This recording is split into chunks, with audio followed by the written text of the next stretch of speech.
توی این بخش میخوایم اینترنت رو روی سیستممون فعال کنیم. تا این بخش از آموزش ما تونستیم به سیستممون IP بدیم، گتوی بدیم، DNS بدیم، ولی اینترنت هنوز روی سیستم فعال نشده.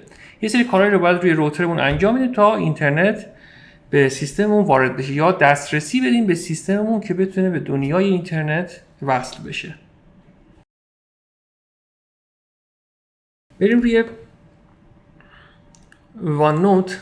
در ادامه توضیحات قبل ما گفتیم که سیستممون الان آی پی که گرفته چنده؟ سیستممون یه آی پی گرفته مثلا 1080. آیا با این آی پی میتونه به دنیای، حالا فرض کنیم که لبه شبکه‌مون الان موبیلنت هست یه جورایی، به دنیای ون یا اینترنت وصل بشه؟ خب قاعدتا نمیتونه. چرا؟ چون آی پی لن داره و حتما باید آی پی کلاینت هامون باید حتما به آی پی پابلیک ترنسلیت بشه. این کارو کدام بخش از روتر انجام میده؟ نت، که سورس نت دقیقاً کارش همینه. سورس نت میاد آی پی های کلاینت هامون رو به آی پی پابلیک ترنسلیت میکنه. یه جدولی رو داره که کارش اصلا همینه. یه پورتی رو به شما اختصاص میده، پکتتون میره دوباره با همون پورت برمیگرده که دوباره به شما تحویل بده. این کاری که سورس نت به صورت داینامیک انجام میده برای شما. فقط شما کافیه که این دسترسی رو ایجاد کنید یا سورس نتش رو بنویسید. ببینید من الان سیستمم توی این مرحله اینترنت نداره. خب حالا مثلا همین سایت میکروتیک اگر بخوایم باز کنیم به هیچ عنوان باز نمیشه، ولی آی پی گتوی DNS داره.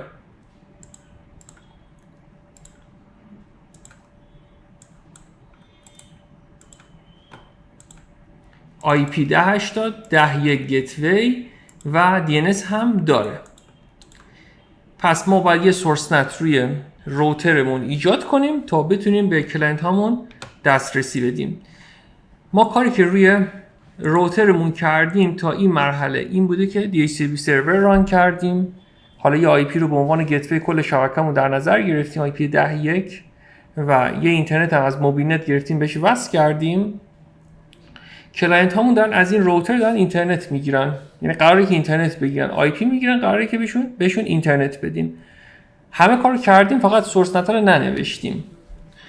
و اگر پینگ رو هم چک کنیم، یعنی بگیریم پینگ مثلا 4 تا 8،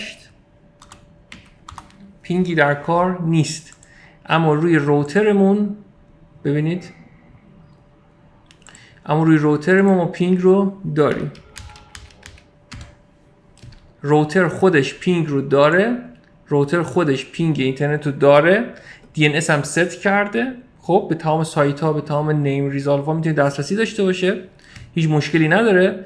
اما کلاینت هاش اینترنت ندارن و باید آی پی کلاینت ها رو با آی پی لنشون رو در واقع با آی پی پابلیک ترنسلیت کنه. این کارو که انجام بده اینترنت رو میتونه به کلاینت ها بده.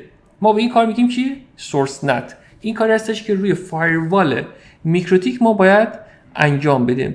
توی بخش نت ها، توی بخش بعدی من به طور کامل نت ها رو براتون توضیح میدم، کاری که انجام میدن رو براتون توضیح میدم. خب انواع نت ها رو بهتون میگم. شما فعلا توی این بخش فقط در همین حد از من قبول کنید که من میخوام فقط اینترنت رو روی این سیستمم برقرار کنم.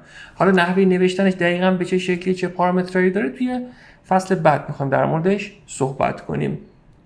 من فقط میخوام اینجا اینترنت رو به این سیستمم بدم که ببینید بعد از اینکه DHCP رو دادیم باید حتما نت رو هم فعال کنیم، سورس نت رو هم باید فعال کنیم تا اینترنت به سیستما یا کلاینت هامون وصل بشه.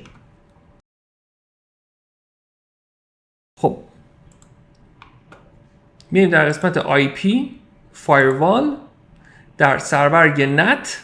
خب در سربرگ نت مثبت رو میزنیم، میایم یک سورس نت مینویسیم. نحوه نوشتنش هم به این شکله، چینش رو روی حالت سورس نت میذاریم بمونه، پیش‌فرضش همینه. خب دو تا گزینه، دستینیشن نت، سورس نت. روی حالت سورس نت در واقع داره روی سورسمون، روی آی پی سورسمون داره اتفاق میفته، یعنی آی پی سورس رو داره با آی پی مقصد آی پی که ما میخوایم داره تبدیل میکنه یا داره تغییر میده، ترنسلیتش داره میکنه. پس روی سورس نت آی پی سورسمونه که داره عوض میشه. خب میایم در قسمت اکشن میگیم آی پی سورس رو بگیر، یعنی عملیات سورس نت رو میخوایم انجام بدیم. ماسکیورید میذاریم روی حالت ماسکیورید میذاریم.